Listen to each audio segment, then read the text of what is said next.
No hace falta saberlas para poder presentárselas al Señor, pero quiero que se una conmigo y tal vez entienda esta dinámica.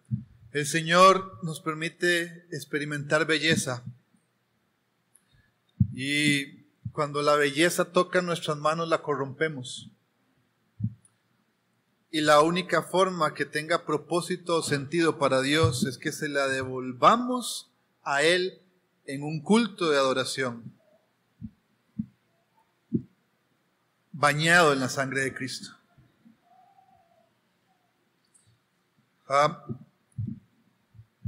Un ejemplo sencillo de esto. Dios nos dio la capacidad de encontrar en plantas, extraer de ellas ciertos elementos que pueden producir en nuestros cuerpos relajación, pueden curarnos de enfermedades. Si nosotros tomamos esos elementos y damos gracias Dios por darnos esto, le estamos devolviendo adoración. Pero si tomamos esos elementos y luego los corrompemos y los contaminamos para destruir a nuestros jóvenes, entonces hemos perdido el propósito por el cual Dios nos dio las cosas. Ahora Dios nos dio canciones a través de expresar su palabra de manera cantada, y nosotros hemos devuelto a Él la adoración, afirmando estas canciones en nuestra vida.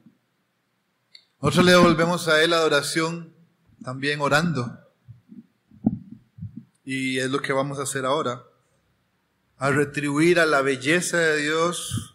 Que si el Señor te da riqueza económica, es para que le adores a Él. Gracias, porque no lo merezco.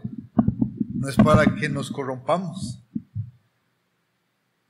Si el Señor nos da una esposa, es para que la cuidemos y demos gracias al Señor. Qué bello lo que nos has dado, y presentemos nuestro matrimonio en adoración al Señor y no lo corrompamos. Satanás siempre va a tratar de corromper aquello que nosotros hemos, voy a decir, prometido hacer para el Señor. Y una de las cosas que el Señor ha puesto en nuestra iglesia es que seamos humildes.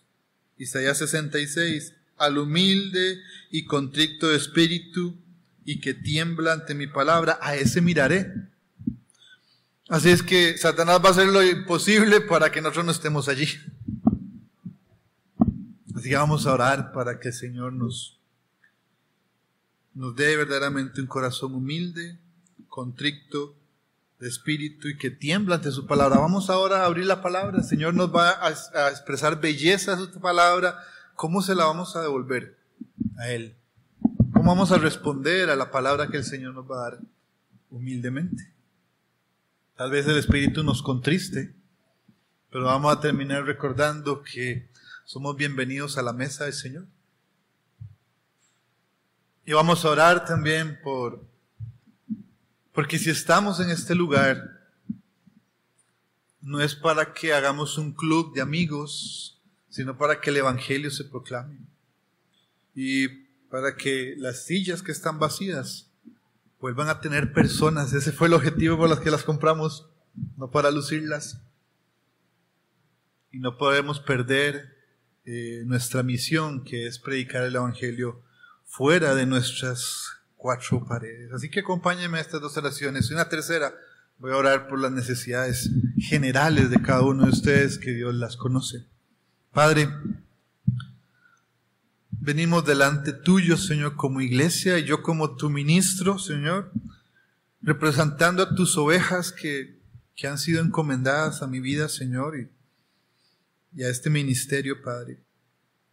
Te pedimos, Señor, provisiones del cielo para que podamos andar en humildad, Señor.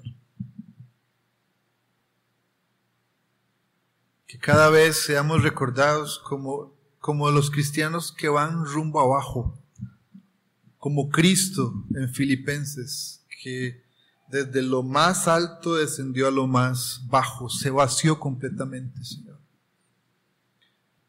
Padre, te pido perdón, Señor, por cuántas veces me levanto contra ti, Señor, y cuántas veces nuestra iglesia se levanta contra ti, Señor. Y tu espíritu entonces se contrista, se aleja, se pone en modo pausa y nos ayuda, nos dirige, nos capacita para amarnos unos a otros, Señor. Y allí Satanás gana ventaja. Ha ganado ventaja sobre algunos que se sentaban en algunas sillas de la iglesia, Señor. Te pido tu misericordia, Señor. Te pido que nos mantengas en humildad, Señor, siempre. Reconociendo, Señor, que es por tu gracia que nuestras vidas han sido sacadas del foso de la desesperación, Señor. Ten piedad de nosotros, Señor. Porque somos débiles, Señor. Y si no estuviera Cristo en medio de nosotros intercediendo por nuestras vidas, ¿qué sería de nosotros, Señor? Te damos gracias, Padre Celestial. Quiero orar, Señor, también por la obra misionera de nuestra iglesia. Ayer, hermanos pudieron ir a predicar el Evangelio a personas cerca de aquí, Señor, y fueron bendecidas a través de la oración, que es el acto más noble que puede hacer un cristiano. Devolverte a ti la belleza de lo que tú eres a través de la oración, por los perdidos, por los necesitados, Señor. Padre, te pedimos almas nuevas, Señor, que quieran escuchar el Evangelio, a quienes podamos servir, Señor. Pero antes, Señor, te pedimos que construyas en nosotros la humildad necesaria para modelarla a los demás, Señor. Padre, y por último te quiero pedir por las necesidades físicas, económicas y emocionales de cada uno de los presentes, cada uno de los que están sentados aquí, y este hombre tiene heridas en el corazón. Algunas sanan rápido, otras van a quedar ahí por mucho tiempo, Señor.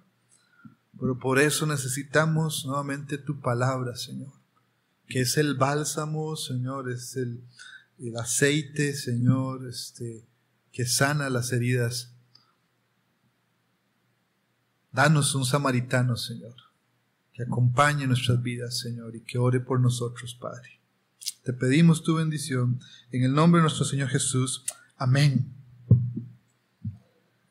Bueno, hoy terminamos participando de la cena del Señor también, y quisiera motivar tu corazón para llevarte hasta allí.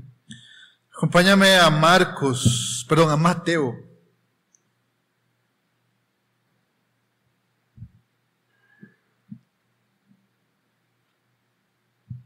Mateo 5, 33. Estamos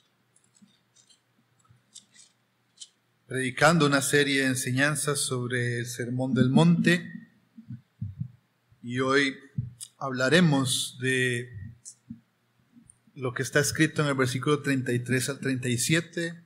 Y pedimos al Señor su asistencia y que abra los oídos del corazón a tu vida. Dice así la Escritura: también han oído que se dijo a los antepasados: no jurarás falsamente, sino que cumplirás tus juramentos al Señor. Pero yo les digo, no juren de ninguna manera, ni por el cielo, porque es el trono de Dios, ni por la tierra, porque es el estrado de sus pies, ni por Jerusalén, porque es la ciudad del gran rey, ni jurarás por tu cabeza, porque no puedes hacer blanco o negro un solo cabello. Antes bien, sea el hablar de ustedes sí, sí, o no, no, porque lo que es de más de esto procede del mal. Si estás usando Reina Valera, es muy probable que el pasaje, el versículo 33 diga, no cometerás perjurio. Son solamente equivalencias de palabras. Quiero contarles la historia se la escuché a un predicador, no son historias mías, tal vez la voy a parafrasear un poco para poder contextualizar el mensaje de hoy, pero leía de él una anécdota que le ocurrió alguna vez en su ministerio, y es que es la historia de un niño y su madre. El pequeño regresó de la escuela un día, pero venía todo sucio y con un labio roto, el pequeño niño de 7 años. Tal vez alguna mamá de las aquí presentes le ha pasado eso, ¿verdad? Entonces la mamá le pregunta al hijo, oye, papá, ¿qué te pasó, hijo? ¿Qué te pasó? Y el niño le responde, mamá, ¿recuerdas aquel compañerito que se burlaba de mí? Sí me acuerdo. Bueno, ya no lo va a hacer más. Hoy le di su merecido. Intentó burlarse nuevamente de mi mamá. Y yo entonces dije, todo lo puedo en Cristo que me fortalece, y le di un par de golpes y cayó al suelo.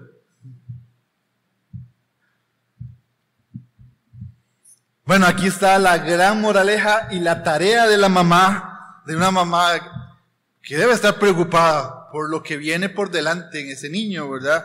Porque si no corrige el evangelio en su pequeño, cuando sea un muchacho, será un gran desertor, un gran profanador del tercer mandamiento. Acompáñeme a Éxodo 27. Dice la Escritura, no tomarás el nombre del Señor tu Dios en vano, porque el Señor no tendrá por inocente al que tome su nombre en vano. Si la palabra de Dios está formada por letras que en su raíz, esencia, son caracteres, cada carácter nos habla de la esencia de Dios, así que tomar en vano la palabra de Dios es tomar en vano a Dios. Hoy vivimos en una sociedad que toma el nombre de Dios en vano. Jurar falsamente, como nos dice el versículo 33, es decir algo en vano o decir algo con engaño. Yo te pregunto esta mañana, ¿se te hace difícil? ¿Es una tendencia en tu vida a faltar a tus promesas? ¿Te cuesta cumplir lo que prometes? ¿Cuántas veces al día cometes perjurio? Es decir, ¿cuántas veces al día das falso testimonio?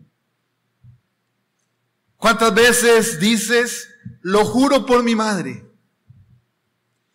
O dices, cuando ya eres decimos aquí, muy gallito, lo juro por Dios. O lo juro por mi propia vida.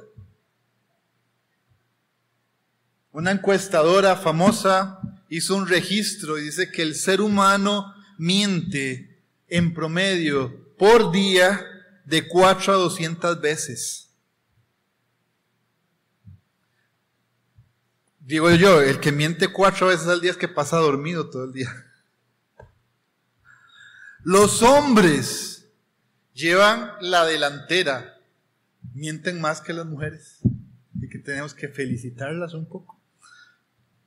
Una mentira o un falso testimonio común en nuestro lenguaje es, hola, ¿cómo estás?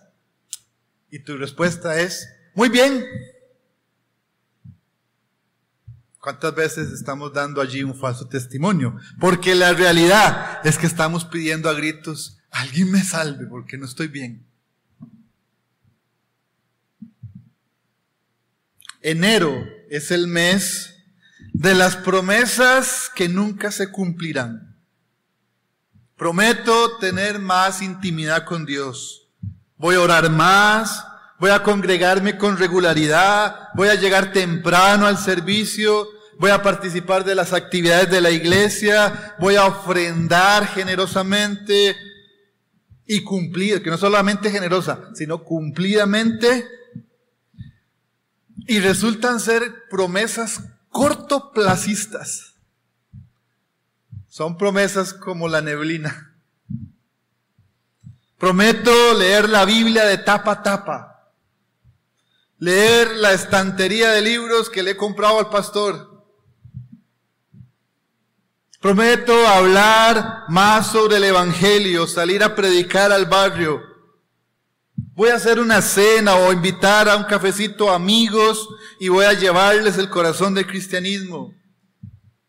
Voy a ponerme en forma. El lunes empiezo la dieta. Voy a hacer ejercicio, voy a comer saludable, voy a perder peso. Voy a salir de las deudas y no me voy a endeudar más. Voy a ir a visitar a aquella persona o familia con quien tengo un compromiso pendiente.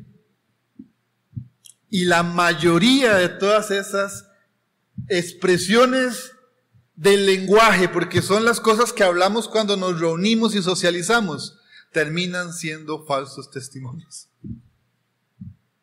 ¿Es grave eso? ¿O es que es parte de la sociedad, de la vida humana? Vamos a tratar de ver esto desde la óptica de Dios. Porque estos ejemplos que yo les acabo de dar y muchos más que tal vez vienen a tu mente, normalmente los sellamos con yo lo juro. O los sellamos con yo lo prometo. O con una palabra simple, yo lo haré. Y nunca lo haces. Entonces a eso la Biblia le llama es perjuriar. O dar falso testimonio. O engañar. O mentir. Y la mentira está entre uno de los mandamientos que el Señor ha resumido como de los más importantes de la ley. Es importante, otra pregunta que te hago, que en una cultura entregada al engaño, entregada a la mentira, entregada a decirte, este producto te rinde 1 año y realmente lo que va a rendir es, después de 2 lavadas se te estiró. ¿Vale la pena representar la verdad? Bueno, hay un costo para ello. Hay un precio que pagar si vamos a representar fielmente la verdad. Si no vamos a representar la verdad, simplemente vamos a abrazar las olas del mundo. El título de este mensaje, entonces, para los que les llegó a su teléfono, es el manejo o el valor de la honestidad en el reino, o el valor de la honestidad en la iglesia. ¿Crees que es un valor importante? Vamos a verlo.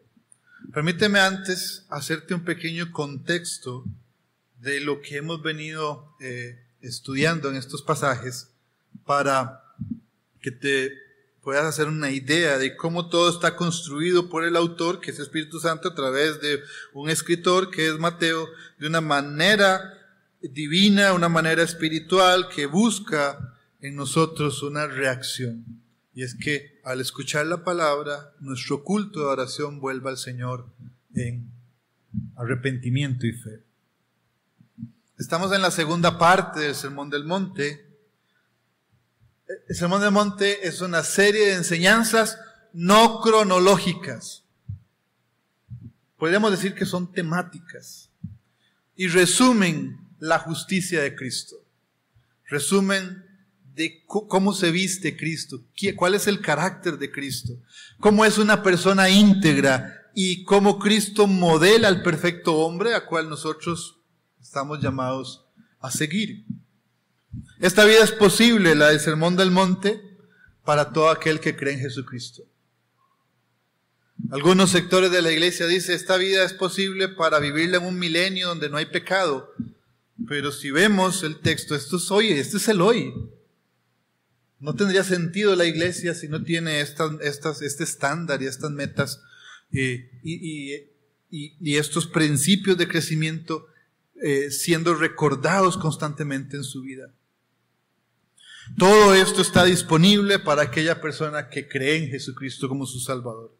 Aquella persona que ha sido afectada por el versículo clave, que es el 4:17 de Mateo, que dice: desde entonces Jesús comenzó a predicar: arrepiéntanse, porque el reino de los cielos se ha acercado. Ese versículo deberíamos tenerlo tachado, puesto en el baño o en la refrigeradora de nuestra casa, porque afecta nuestras vidas. El arrepentido, ¿quién es el arrepentido? Son todos aquellos a quienes se les ha dado algo que no merecen, y es la gracia de creer. Se les ha sentado en el corazón. Creer no es un sentimiento, no es una decisión, es una verdad asentada en el corazón de manera sobrenatural. No creemos para luego recibir a Cristo, sino que recibir a Cristo equivale a creer. La evidencia de que usted ha recibido a Cristo es que usted está creyendo ahora. Cuando la Biblia se abre, usted no cuestiona, sino recibe esta belleza de parte de Dios. Aunque en sus manos puede ser corrompida, viene y la presenta como un culto, un olor agradable, y se la devuelve a Dios en gratitud. Gracias, Señor, porque me hablaste y me hiciste ver mi miseria, me hiciste ver que eres más grande de lo que imagino, y aún así me amas. Jesús ilustra cómo se ve un corazón regenerado, cómo se ve un cristiano, alguien que ha creído verdaderamente el Evangelio, mediante 8 bienaventuranzas que están a partir del versículo 3 del 5, que reflejan lo que Pablo creo que habló en Efesios 1, que lo representa como las bendiciones celestiales a disposición de todos los discípulos. Las bienaventuranzas entonces son bendiciones que tenemos. No nos las ganamos. El Señor nos las da para que las vivamos. Son las evidencias de un corazón nuevo. Ahora déjame relacionarte esto con una idea mayor que abraza el resto de las Escrituras, que está en Romanos 7:6. Si relacionamos la idea que está aquí en Romanos, podremos tener un panorama mayor. Dice Romanos 7:6: pero ahora hemos quedado libres de la ley, habiendo muerto a lo que nos ataba, de modo que sirvamos a la novedad del espíritu y no al arcaísmo de la letra. Algunas ideas principales de este versículo. ¿Qué nos ataba? Bueno, nos ataba antes de creer en Cristo una ley que la única manera de obtener libertad era mediante un sacrificio. La ley nos hacía ver como pecadores y la paga del pecado era muerte. ¿A qué estábamos atados antes de creer en Cristo? A un sistema ético que la única manera de ser satisfecho es mediante un sacrificio. Es por eso que los judíos hacían un sacrificio anual para perdón de pecados y tenían licencia 1 año. Pero el sacrificio solamente cubría, no quitaba la maldad. Cristo es nuestro sacrificio, Cristo cumple la ley y nos permite ahora entonces estar desatada. La camisa de fuerza se nos quitó. Si estamos crucificados con Cristo por la fe, entonces estamos muertos a lo que nos ataba, esa penalidad de la ley. Y íbamos a ser encontrados culpables. Y si usted ve la parte B de este versículo, gracias a lo primero, lo segundo es posible. Ahora podemos servir. ¿A qué podemos servir? A una novedad de espíritu. Como vivimos en Occidente, la palabra servicio ha perdido contextualización. Y pensamos que servir es como cuando vamos a McDonald's y la persona que está ahí nos toma la orden, nos prepara una hamburguesa, y si dura más de 10 minutos ya estamos aquí. Qué mal servicio, ¿verdad? No es eso. No es ese modelo del mundo. Si usted lo quiere ver más detalle, puede ir a leer la historia de Bartimeo, los discípulos, antes en Marcos 10, que nos habla sobre que Cristo no vino a ser servido, sino a dar su vida en rescate por muchos. Servir es la obra de un esclavo. Servir como un esclavo. Ahora ya no somos servidores de la ley, cuya paga sería la muerte, sino que ahora somos servidores de una nueva ética que llamamos la novedad del Espíritu. Ya no estamos bajo el peso impagable de la ley, sino bajo el peso pagable que hizo Cristo al sustituirnos a cada uno de nosotros en la cruz. Entonces, esta novedad de vida es una nueva ética. Son los nuevos anteojos que yo me pongo y puedo ver la realidad de manera distinta. ¿A usted no le ha pasado eso? A pesar de que usted usa anteojos y no los ha cambiado por 3 o 4 años, usted ya se acostumbró a esto. Pero van del doctor y el doctor le dice, necesita 1.5 más. Y usted va y los compra, va y gasta más en el marquito que en lo que le va a dar verdaderamente claridad a la vista. Se los pone. Mira, yo no estaba viendo estas cosas. Yo no sabía que podía, no sabía que esa blusa era azul. A eso se refiere. Ya nosotros no servimos a lo viejo, sino servimos a lo nuevo. Esta novedad de vida es lo que Mateo nos traduce como una mayor justicia en el 5:20, en la cual estamos siendo dirigidos. Y lo que hemos venido estudiando entonces es cómo se ve esa novedad de vida a través de 6 ilustraciones que yo las he llamado las flechas venenosas contra el orgullo remanente. Así que, mi hermano, lamentablemente el Sermón del Monte dispara flechas. Así que no puedo decir al que le cae el guante que, ¿verdad? Pero están allí para golpear nuestro orgullo remanente. Y la primera flecha que marcó nuestro orgullo remanente es la que está en el versículo 21, que dice, no matarás. No podemos estar satisfechos con que no hemos matado a nadie, porque la novedad de espíritu nos dice entonces que tienes que preocuparte por la ira. Tienes que preocuparte por el enojo también, porque al igual que matar a alguien, enojarse o tener ira acumulada es pecaminosa. Pero la ira en el Evangelio tiene una vacuna. Si el Evangelio fuera una farmacia, imagínense, tendríamos una hermana que se haría millonaria porque nos vendería una inyección para el perdón. La misma receta que Dios usó para sanar a los enfermos de pecado. Esa es la cura que Cristo da contra nuestra tendencia pecaminosa a la ira. Vaya y perdone.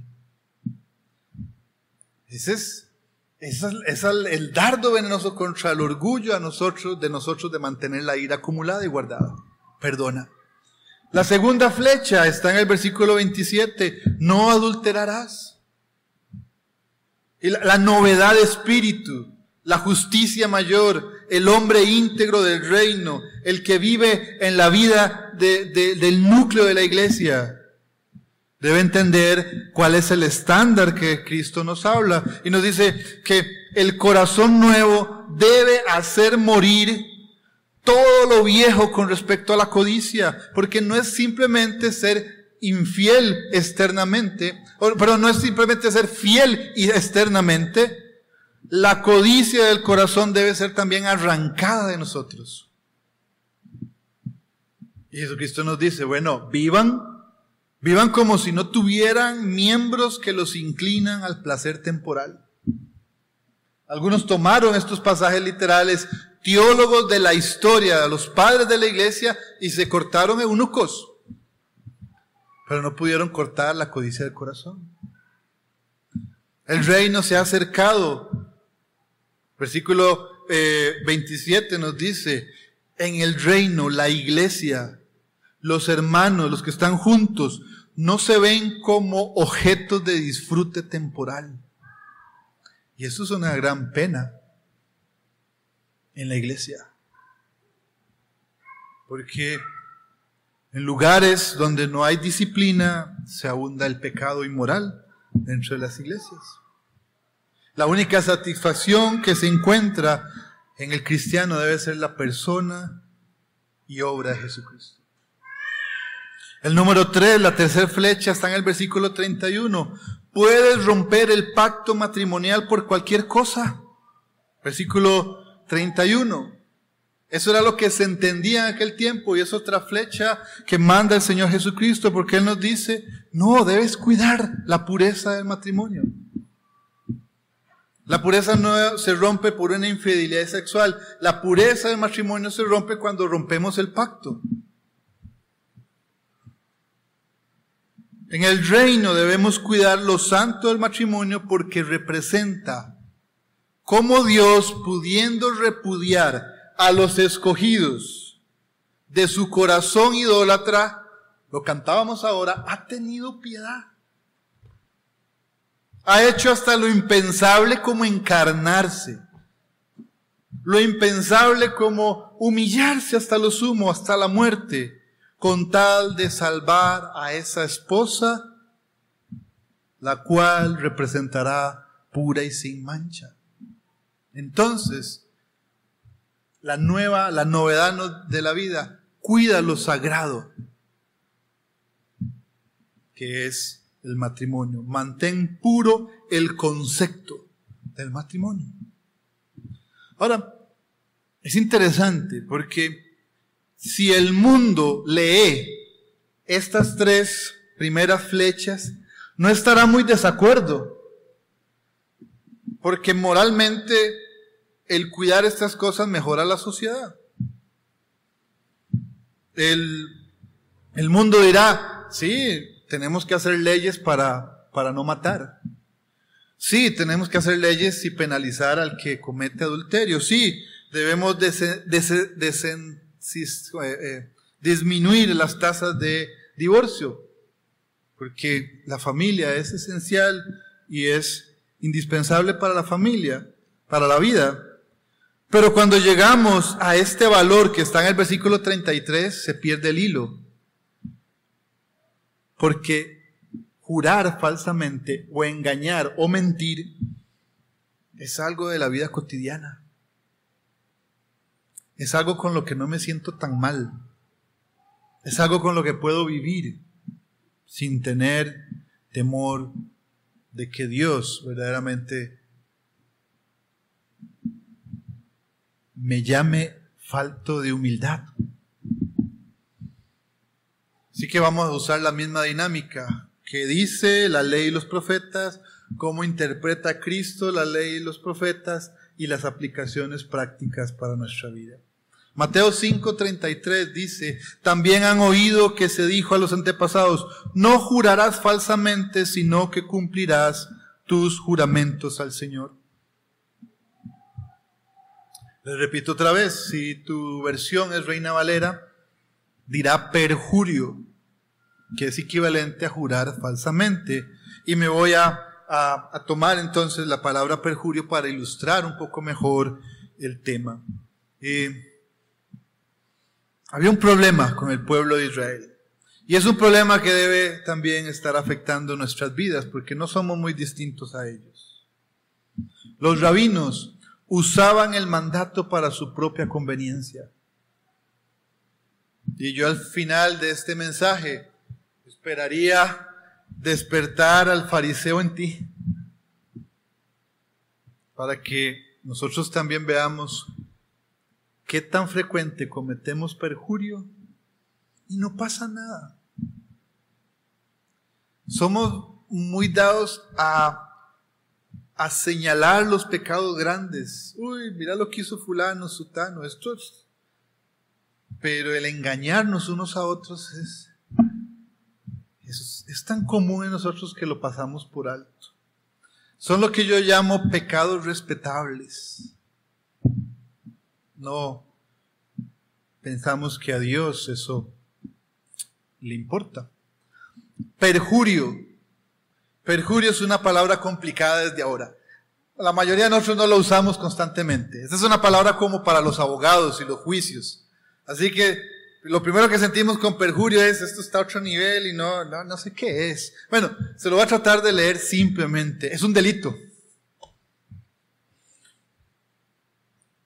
Por ejemplo, cuando alguien está en un juzgado, le hacen hacer una confesión, ya sea delante de la Biblia o delante de una constitución política, pero esto sí les puede ilustrar un poco qué significa cometer perjurio. Viene el representante y le dice, levante su mano, jura solemnemente decir la verdad, toda la verdad y nada más que la verdad.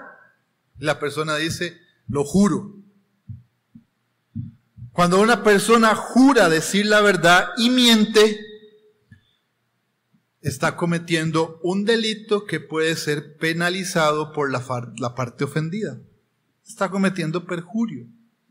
No es suficiente con que decir parte de la verdad. Vea lo que dice ahí. Jura decir la verdad y toda la verdad.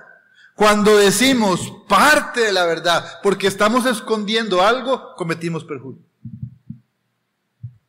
Ahora, y nada más que la verdad, dice la oración. Cuando decimos la verdad y algo más, le estamos agregando a la verdad, y cuando le agregamos a la verdad, aquello se convierte en una mentira. Entonces ya no es verdad. Entonces, vean los extremos. Ni quitándole ni agregándole.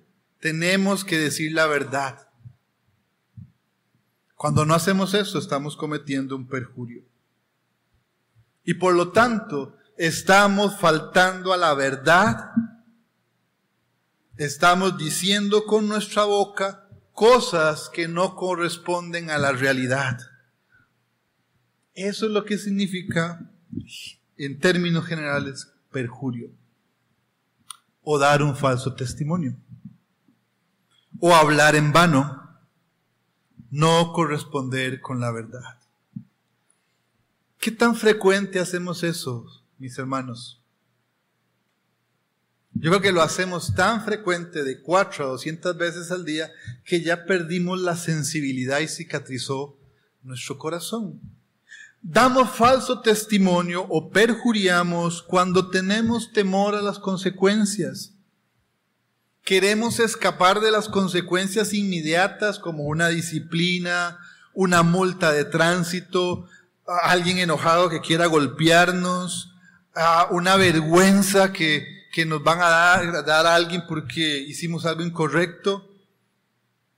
Pero aunque escapemos de estas consecuencias inmediatas y me la jugué, digamos, de las consecuencias duraderas, nunca te podrás escapar. Porque una persona que engaña constantemente es una persona en la cual no se puede creer. Es una persona que siempre miente, que tiene temor a enfrentar las consecuencias y por lo tanto es una persona que no tiene un carácter genuino. Es una persona cambiante. Entonces es como es como vive en la casa de los 3 cochinitos. Ahí viene el lobo, nunca vino. Y cuando vino, nadie le creyó. Una persona de falso testimonio, una persona que engaña, tarde o temprano, ya los demás no le creen.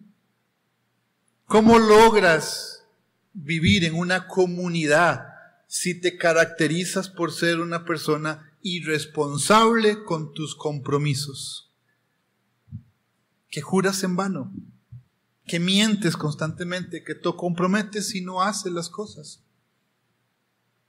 Una persona que da falso testimonio también lo hace porque no quiere ofender a otros.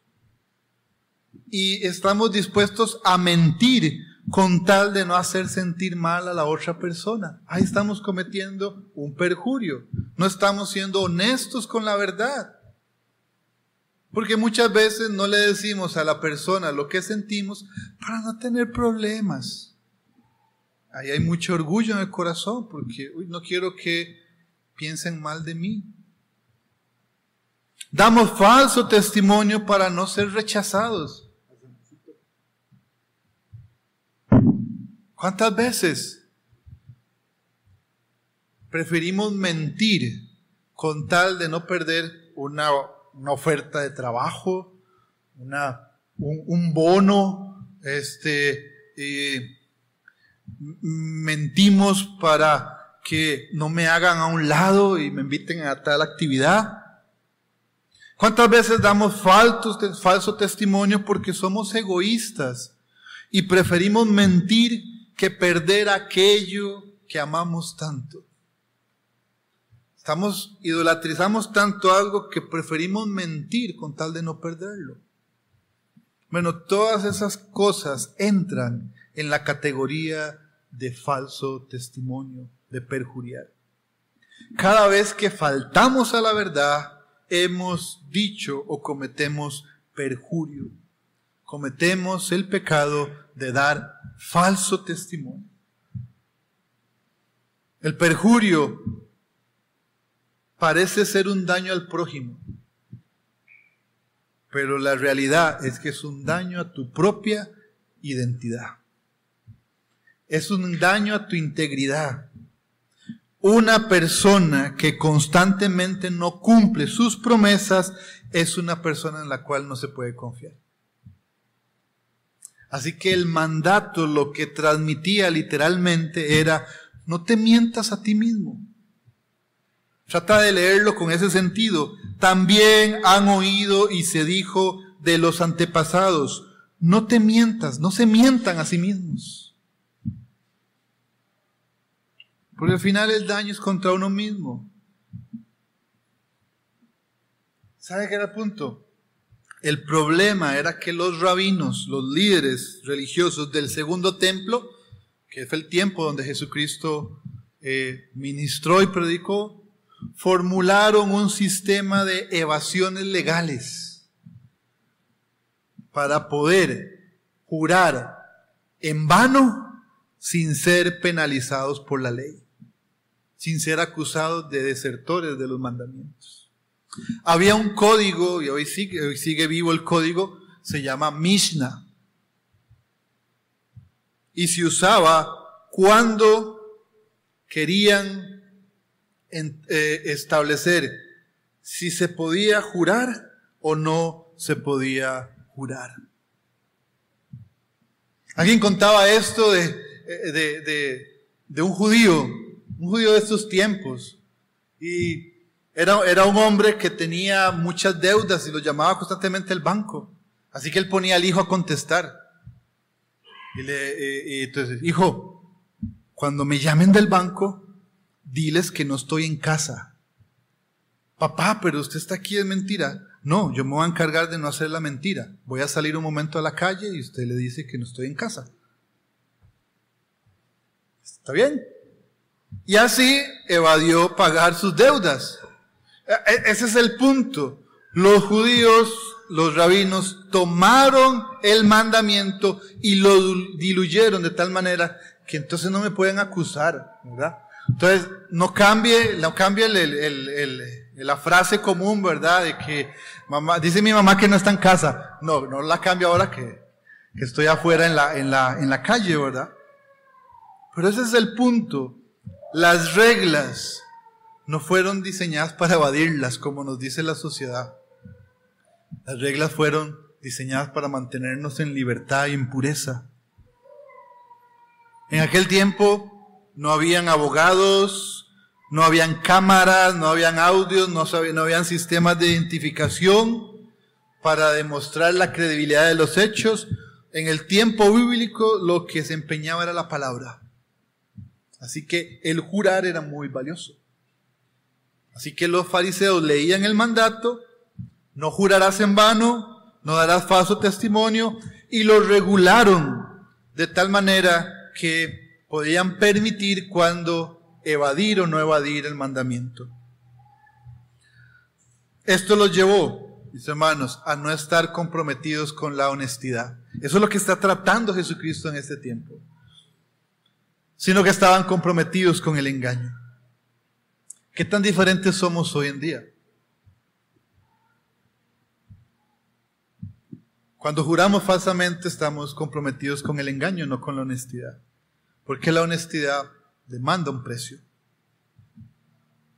Si eran permisivos con el divorcio por cualquier cosa, los versículos anteriores, también iban a ser permisivos con la honestidad y con la verdad. Porque tenían un problema de codicia en el corazón.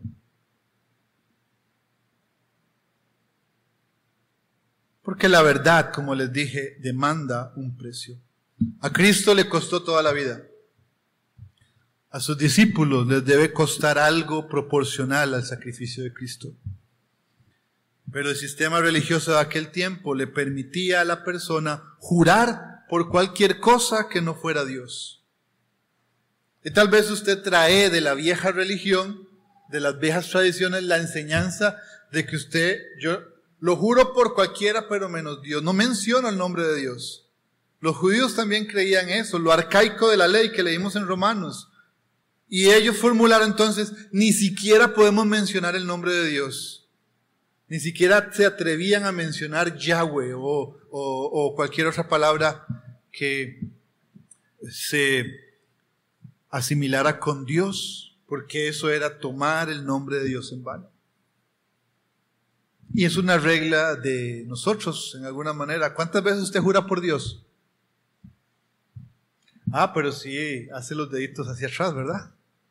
Jura por algo menor, sabiendo que es mentira.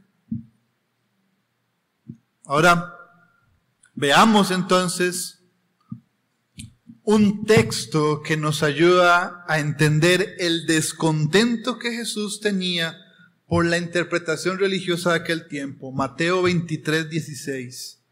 Para que ustedes vean lo que hacían los líderes religiosos y cómo estaban enseñando al pueblo.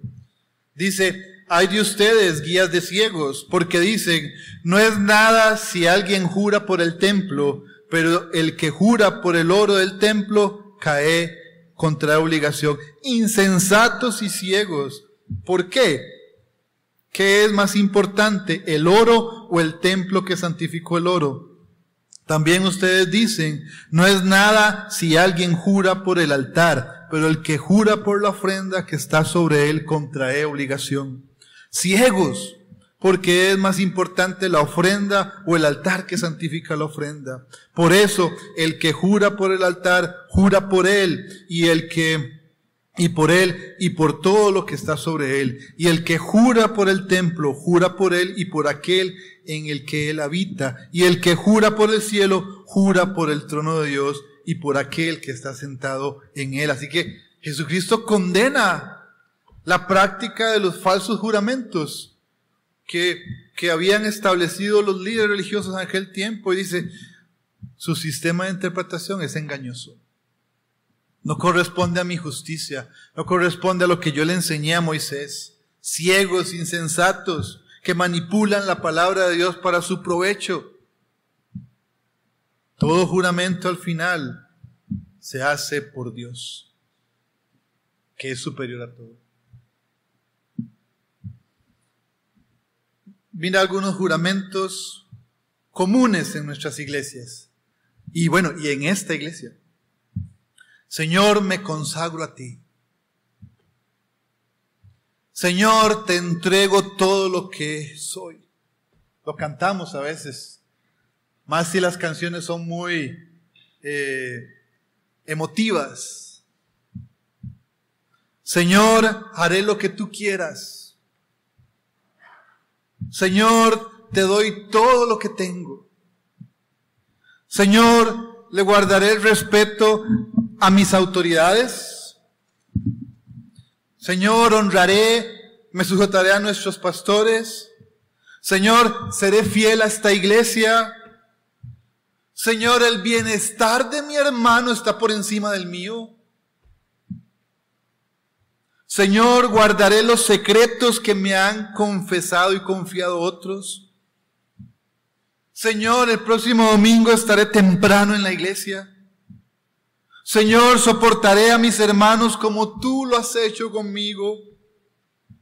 Señor, seré íntegro y no haré nada por conveniencia propia. Señor, te voy a representar dignamente en mi trabajo, en mi universidad, en mi vida, en mi familia. Tenemos un sistema de conveniencia de juramentos. Un sistema de promesas, yo llamaría a la ligera. Y después venimos al Señor sin temor, participamos de la cena, y no pasa nada, nos fuimos como si fuéramos cristianos que no tomamos el nombre de Dios en vano. Bueno, el Espíritu Santo también se contrista por eso. Contrista cuando no somos humildes. Muy bien. Eso es lo pesado de la ley, que no puede satisfacerse a menos de que haya un sacrificio. Ahora vamos a ver la novedad del Espíritu, la gracia del Señor, la esperanza que nos da. ¿Cómo explica Jesucristo el sentido más profundo de la ley? Versículo 34, pero yo les digo, no juren de ninguna manera, ni por el cielo, ni por el trono de Dios, ni por la tierra, porque es el estrado de sus pies, ni por Jerusalén, porque es la ciudad del gran rey, ni jurarás por tu cabeza, porque no puedes hacer blanco o negro, ni un solo cabello. Es una palabra clave, no juren de ninguna manera. Opa, eso es como decirnos, cambie su manera de hablar. Abandone su manera de expresarse, es difícil. Creo que va más allá de eso. ¿Ustedes recuerdan la historia que les conté alguna vez de Erkan el turco? El que se convirtió al cristianismo allá en Turquía, musulmán. Y él dijo, Señor, no me importa, voy a darle la espalda a mi familia, voy a darle la espalda a mi herencia, voy a darle la espalda a mi nación. Él prometió hacer cualquier cosa por Dios. Pero un día estaba distribuyendo libros cristianos, así que yo no iría a Turquía. Estoy muy contento aquí en Costa Rica, pero él estaba en Turquía repartiendo libros cristianos y lo agarró la policía, lo tomó la policía y lo llevó y lo encarceló y lo internó en una cárcel profunda y él estaba ahí rogando, Señor, yo no he hecho nada malo, Señor, yo no merezco estar aquí. Y él dice en su testimonio que del Señor logró escuchar un susurro del Señor que le entró por los oídos, pero llegó hasta los oídos del corazón, que le decía, oye, pero no dijiste que harías cualquier cosa por mí. ¿No era en serio, Erkan? ¿No hiciste un juramento? ¿No dijiste que harías cualquier cosa por mí? No estás siendo íntegro. No es mi problema. El problema es que, como dice Santiago, somos prontos para hablar y lentos para oír. Así que, mi hermano, no jure ni por su mamá, no jure por este pastor, no jure por la iglesia, no jure ni por su papá que falleció. Mi papá falleció y a veces mi hermano, yo lo escucho, lo juro por mi padre. No, ni por su propia vida, si sabemos que aquello por lo que estamos jurando no corresponde a la verdad. No te mientas a ti mismo. Sé honesto con tus promesas. Es una traducción dinámica del versículo 33. No te mientas a ti mismo. Sé honesto con tus promesas. No digas, pastor, yo lo voy a hacer porque usted me insiste. No, mejor es decir sí o mejor es decir no. No lo voy a hacer, pastor. Sí lo voy a hacer, pastor. Seamos honestos. Si quieres vivir en honestidad, porque el Espíritu del Señor te está llevando allí, entonces debes aceptar que un bono de sufrimiento va a venir incluido con el paquete de ser honesto y veraz. Jesús le dice a los discípulos, ¿qué sentido tiene de que ustedes juren por el cielo y la tierra?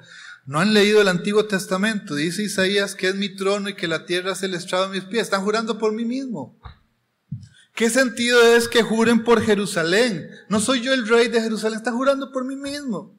¿De qué vale que juren por su cabeza si no pueden cambiar el color de su cabello? Y ahí entonces se levantan los liberales. ¡Hoy la Biblia tiene un error, es falible! Porque mire, las empresas de cosméticos ahora cambian el color del cabello. No, mi hermano, más bien la Biblia demuestra la veracidad y la infalibilidad de sus palabras, porque la evidencia es que nosotros tenemos que depender de algo externo para que nos cambie el color del cabello. Pero usted no puede por su voluntad decir, quiero tener cabello negro, porque usted no es dueño de su vida. Usted depende de Dios, así que si juras por ti mismo, estás jurando por alguien mayor, que es el que sostiene tus días, que es el Señor. Jurar por cualquier cosa es jurar, es decir, si juras por cualquier cosa que está debajo de Dios, al final estás jurando por Dios porque todo le pertenece a Él. Y no cumplir tus juramentos es tomar el nombre de Dios en vano. Es ser culpable del tercer mandamiento. Y Santiago nos dice que si faltas a un solo mandamiento, a un solo estatuto, eres culpable de todos. Entonces, ¿qué tienes? Necesitas creer en Cristo. Necesitas el Evangelio. Es la única manera de escapar de la pena de la ley, de lo arcaico de la letra. Entonces, lo frío y lo frívolo de la ley, no jurarás, no cometerás perjurio. El espíritu de la ley, la nueva novedad de vida, la vida que trajo Cristo, la justicia mayor, el hombre íntegro del reino, va a respetar a Dios, siendo honesto y siendo una persona comprometida con la verdad. Eso es un cristiano íntegro. Esa es una persona teleios, que es igual que el Padre, como lo dice el versículo 5:48. Sean ustedes perfectos como su Padre es perfecto. ¿Cómo modelamos la perfección de Dios? Siendo honestos y siendo correspondientes con la verdad, aunque eso nos cueste. Pero el hombre codicioso dirá, prefiero mentir antes de perder 1000 colones. El hombre adúltero de corazón, prefiero mentir detrás de mi teléfono que ser íntegro. Mis hermanos, ¿entienden por qué necesitamos a Cristo? Ahora, la Biblia está llena de juramentos. Jesús no prohíbe los juramentos, los regula. Dios juró por Él mismo que nos iba a salvar en Abraham. Juró que le iba a dar una descendencia a David, de cual nacería Jesucristo. Pablo juró diciendo, yo quiero ir a visitarlos y juro que lo haré. El problema no está en los juramentos. El problema es que si sabemos que aquello no corresponde a la verdad y juramos, estamos cometiendo entonces un engaño. Y ahí le estamos faltando el respeto a Dios y estamos manchando su nombre. Cumple, mi hermano, con tus juramentos, aun si eso implica dolor, desprecio o pérdidas económicas. ¿Cómo lo aplicamos? ¿Cómo aplicamos la enseñanza del manejo de la honestidad a nuestras vidas hoy? Versículo 37. Antes bien, sea el hablar de ustedes sí, sí o no, no, porque lo que es de más de eso procede del mal. Qué difícil cambiar esto, porque en nuestra cultura de poquiticos, nosotros decimos sí y queremos contar una historia porque estamos diciendo sí. O decimos no y queremos contar porque decidimos no hacerlo. Y aquí nos dice que cualquier palabra después de sí, no, procede del mal. O sea, va a ir cargada de pecado. Vamos a ver por qué se dice eso. Sí o no, y no digan nada más, es lo que nos dice cómo deberíamos vivir en la comunidad, por lo menos en la comunidad de miembros comprometidos de la iglesia. Porque si comienzas a justificar tu sí, o comienzas a justificar tu no, la credibilidad ya no está en la honestidad, sino en tu capacidad de convencimiento. Es que no puedo. Es que ese día tengo una actividad. Es que ese día me comprometí con esto. No simplemente diga, no quiero ir. Lo demás no interesa. Porque haces pecar a tu hermano. Si tu palabra es sí, cumple tu promesa entonces. Y cancela todo aquello que va a afectar tu honestidad y tu palabra. Corresponde a la verdad. Ese es el punto. ¿Ok? Quiero poner un ejemplo general.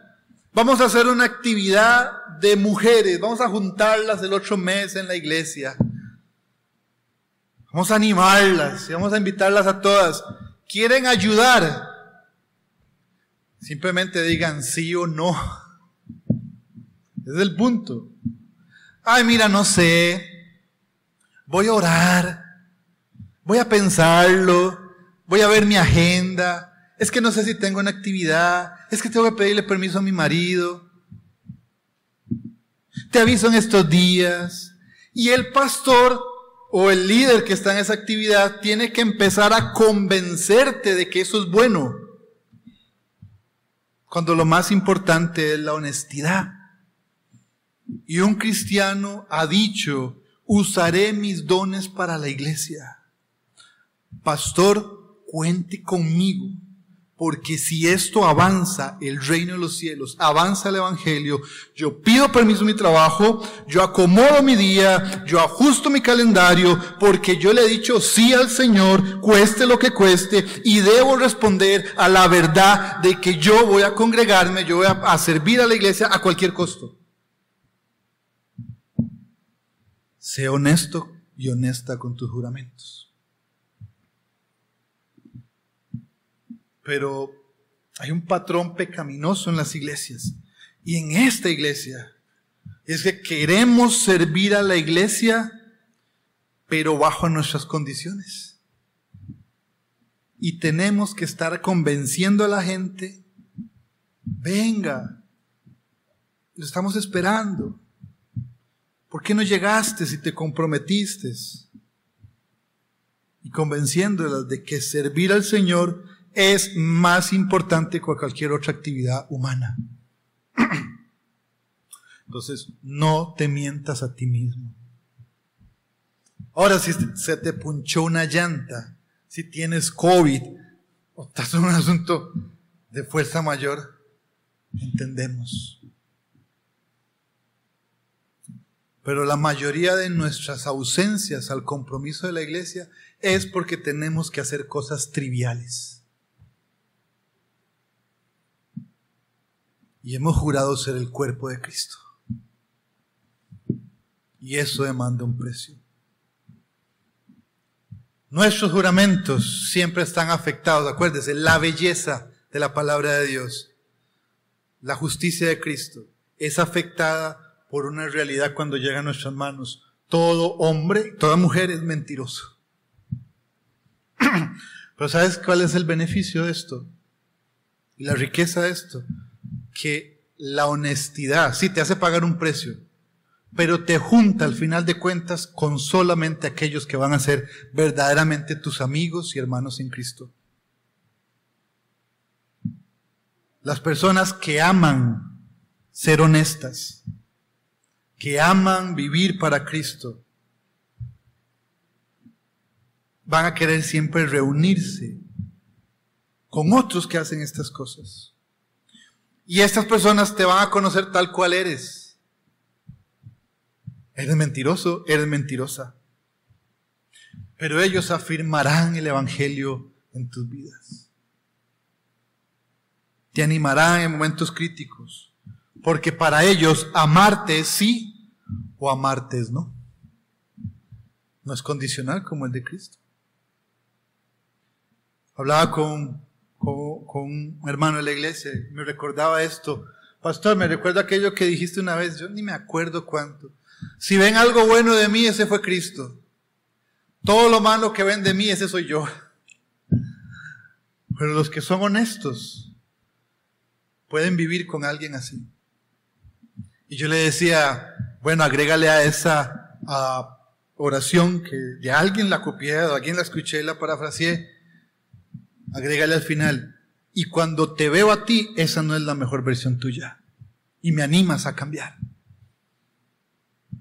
Pero para ello necesitamos no construir una relación o una comunidad de engaño, sino una iglesia. Como Cristo quiere que sea la iglesia. Piensa cómo sería tu vida sin Cristo. ¿Cómo sería tu vida si Cristo fuera alguien que nos amara con engaño? Un Cristo que nos amara en los mejores momentos, cuando ve lo mejor de nosotros, pero un Cristo que dejara de amarnos en nuestros peores momentos. Pero sabes, Cristo no hace eso. Cristo es honesto. Él es 100% íntegro en la honestidad. No hay amor más hermoso que el que está en el corazón íntegro de Cristo. Porque Él se deleita en la misericordia y está listo para compadecerse de aquellos que vienen en crisis, porque su corazón es honesto. No hay engaño, no hay mentira. El corazón de Cristo es el lugar más seguro para cualquier pecador arrepentido. Por eso tienes que venir a Cristo y creer en Él para ser salvo. Tienes que recordarlo cada domingo. No afirmes de que porque estás en la iglesia ya verdaderamente crees en Cristo. Y esto debe ser claro en tu vida. Los cristianos afirmamos tener la verdad. Tanto que nos peleamos entre iglesias por temas de doctrina y sana doctrina. Nosotros tenemos la verdad. Y las iglesias como niños empiezan a pelear con los juguetes y a discutir entre cosas doctrinales y esto. Pero todos los cristianos creemos algo, tenemos la verdad. La verdad no está en el hinduismo, no está en el islam, no está en el ateísmo. La verdad está en el cristianismo. Creemos también que la verdad ha sido encarnada en la persona de Cristo.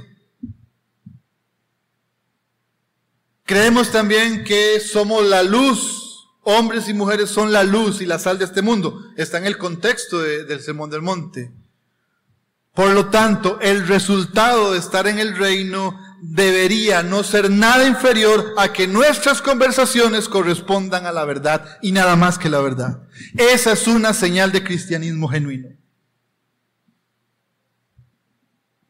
Y es algo que nos va a mantener firmes en un mundo lleno de engaño y mentira.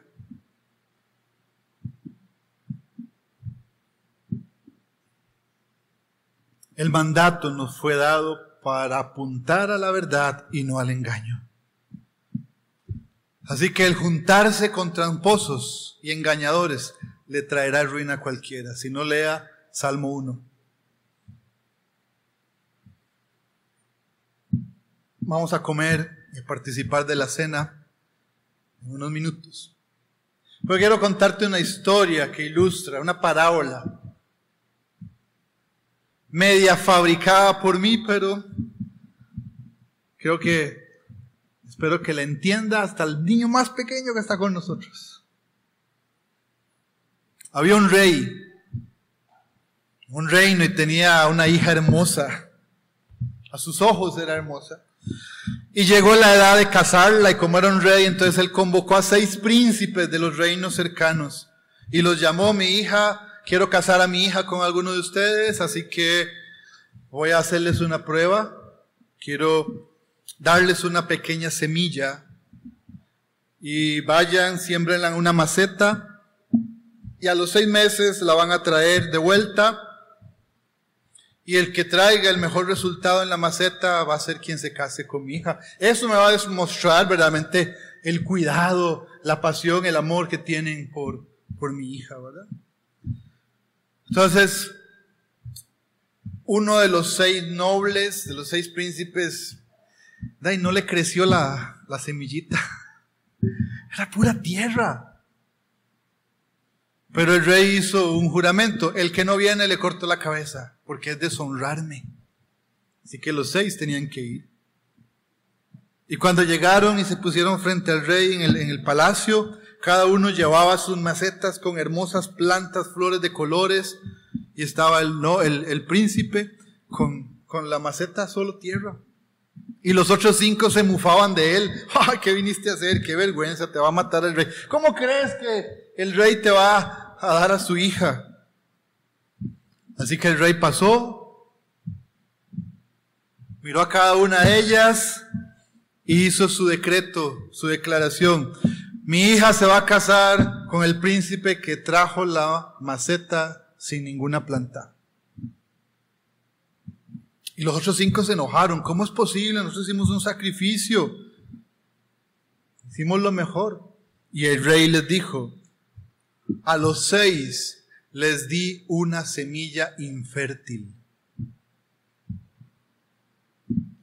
para probar su corazón. Porque mi hija es lo más valioso. Y yo no se la voy a dar a un engañador. Ustedes 5 plantaron otra planta en la maceta, no la que yo les dije, sino él fue el único, sincero y valiente. 1 Pedro 1:22 me ilustra esto. Puesto que en obediencia a la verdad ustedes han purificado sus almas para un amor sincero de hermanos, ámense los unos a los otros entrañablemente con un corazón puro.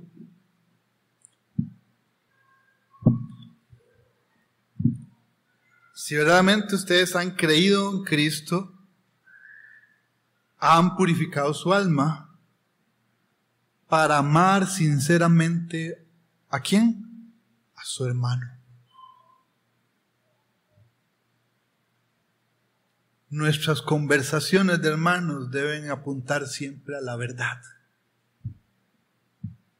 porque nacen de un corazón puro. Hermanos, si has decidido amar, gracias soberana Cartago, evita ser irrespetuoso a Dios, vaciando a gracia soberana del contenido que están construyendo sus hermanos. Tu amor por tus hermanos verdaderamente marca tu corazón puro. Si vas a venir a la iglesia, comprométete. Si no vas a amar a la iglesia, te seguiremos recibiendo. Hemos entendido tu sí, tu no. Pero cualquier otra cosa que nosotros agreguemos, de que es que no puedo, es que me dormí, es que voy a ver, procede del mal.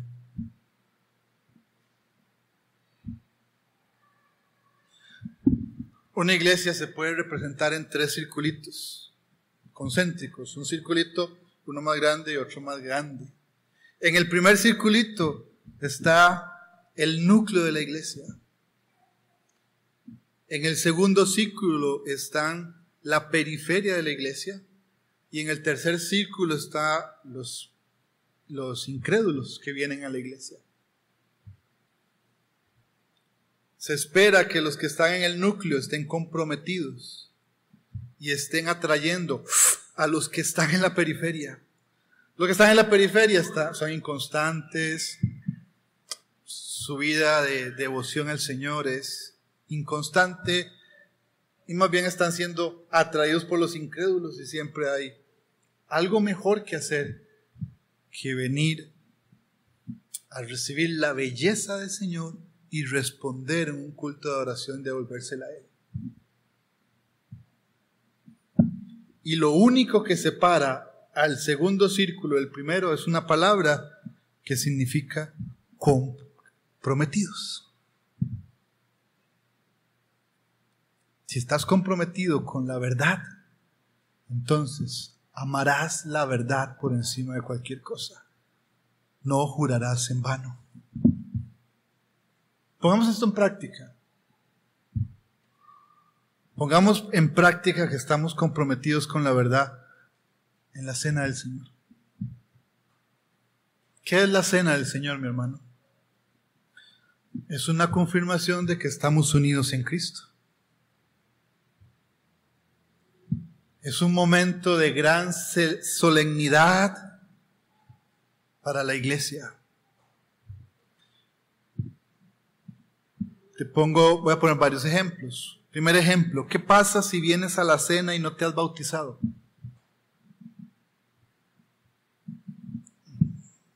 Podrías decir o llegar a la conclusión, estoy participando de la cena, pero estoy tomando el nombre de Dios en vano, estoy haciendo un juramento en vano, porque la Biblia nos dice que quienes creían fueron bautizados y agregados a la iglesia.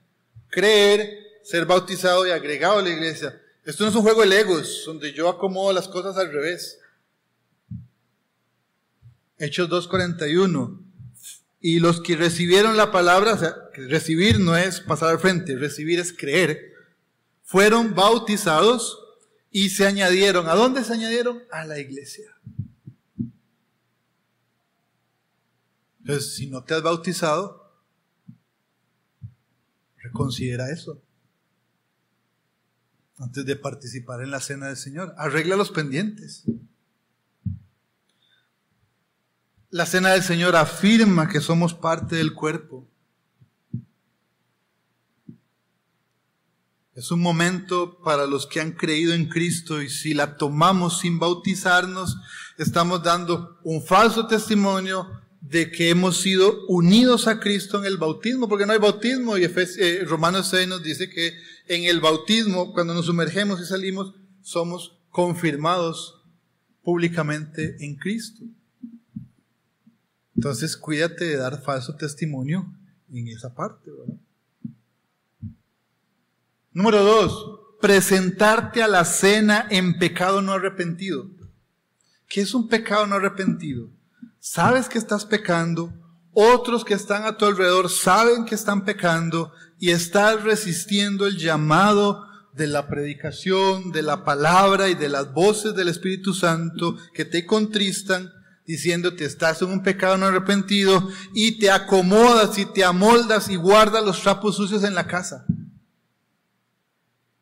Y vienes y tomas el pan, estás comiéndolo en engaño. Es tomar el nombre de Dios en vano. Pablo se lo dijo a los corintios: no coman el pan o beban la copa del Señor indignamente, porque serán culpables del cuerpo y la sangre del Señor. Número 3. Vamos a bajarlos en 3. No quiero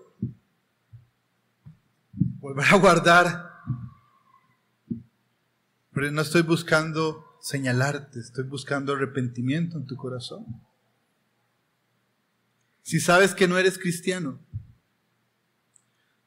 participar de manera indebida es faltarle respeto al Señor. Porque la masa leudada contamina el resto de la masa. Entonces tenemos que cuidar lo solemne de la cena del Señor. La participan en ella quienes están comprometidos con la causa del Evangelio. Pero ¿sabes qué es la buena noticia? Versículo 28 de Corintios 11. Por tanto, examínese cada uno, y no le dice, y venga el otro domingo. Le dice, y coma el pan y tome la copa. Entonces, examínate. Es un tiempo de examinarse. ¿Qué es examinarse? Ser honesto.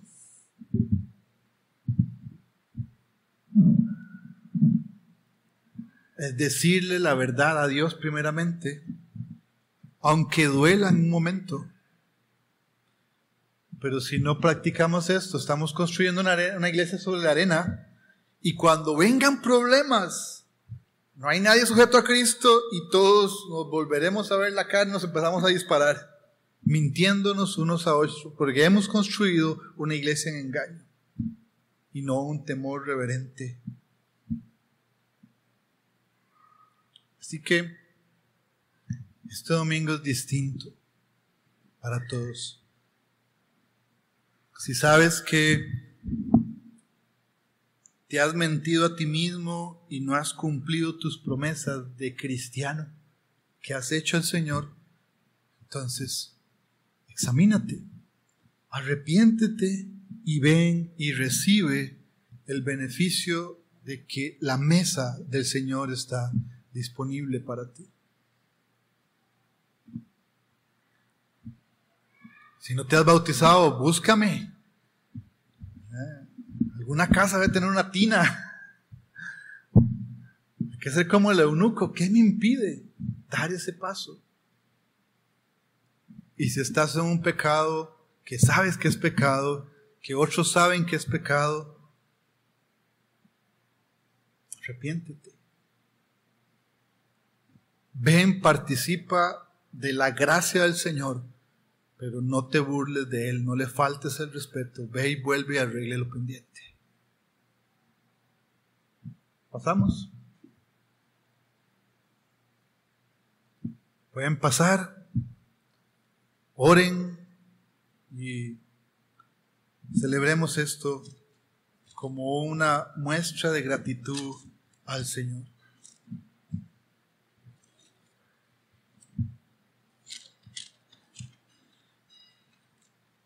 Aarón, ¿cortas?